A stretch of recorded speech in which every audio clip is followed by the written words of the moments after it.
முதலமைச்சர் மு.க.ஸ்டாலின் தலைமையிலான திமுக ஆட்சியில் பேரூராட்சிகள் பிரம்மாண்ட வளர்ச்சி பெற்றுள்ளதாக தமிழ்நாடு அரசு தெரிவித்துள்ளது. பெரிய நகரங்களின் வளர்ச்சிக்கு உறுதுணையாக பேரூராட்சிகள் விளங்குவதால் அவற்றை மேம்படுத்த தமிழ்நாடு அரசு பல்வேறு திட்டங்களை செயல்படுத்தி வருவதாக அரசு பட்டியலிட்டுள்ளது.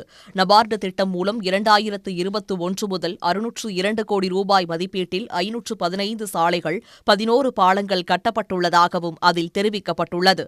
தமிழ்நாடு நகர்ப்புற சாலை கட்டமைப்பு திட்டத்தின் கீழ் 812 கோடி ரூபாய் மதிப்பீட்டில் 1583 கிலோமீட்டர் நீளத்திற்கு 1178 சாலைகள் அமைக்கப்பட்டுள்ளதாகவும், மாநில நகர்ப்புற சாலை மேம்பாட்டு நிதியின் கீழ் 10 கோடி ரூபாய் மதிப்பீட்டில் 137 கிலோமீட்டர் நீளத்திற்கு மண் சாலைகளை தார் சாலைகளாகவும், சிமெண்ட், கான்கிரீட் மற்றும் ஃபேவர் பிளாக் சாலைகளாக மேம்படுத்தப்பட்டுள்ளதாகவும் தெரிவிக்கப்பட்டுள்ளது.